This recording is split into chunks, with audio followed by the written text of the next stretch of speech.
Darwin টেস্টের তৃতীয় দিনেও দুর্দান্ত খেলছে বাংলাদেশ। ২২৮ রানের পর্বতসম লিড নিয়ে স্বাগতিকদের ব্যাকফুটে ঠেলে দিয়েছে টাইগাররা।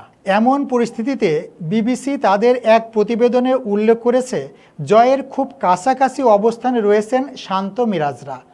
অলৌকিক কিছু না ঘটলে এই ম্যাচে বাংলাদেশের জয়টা এখন কেবলই সময়ের ব্যাপার। ডারউইনে প্রথম ২ দিনের মতো আজ তৃতীয় দিনেও দাপট অব্যাহত রেখেছে বাংলাদেশ।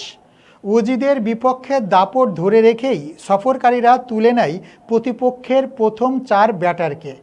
তবে দ্বিতীয় ইনিংসে পাহাড়সম পিছিয়ে থাকা স্বাগতিকরা ঘুরে দাঁড়ানোর ইঙ্গিত দিচ্ছে ক্যামেরন গ্রিন ও অ্যালেক্স ক্যারির ব্যাটে।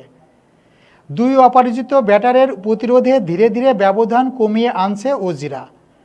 তৃতীয় দিনের খেলা শেষে ৪ উইকেট হারিয়ে অস্ট্রেলিয়ার সংগ্রহ ১৬১ রান। ইনিংস ব্যবধানে হারের আশঙ্কা কাটিয়ে উঠতে এখনও ৬৭ রানে পিছিয়ে রয়েছে প্যাট কামিন্সের দল।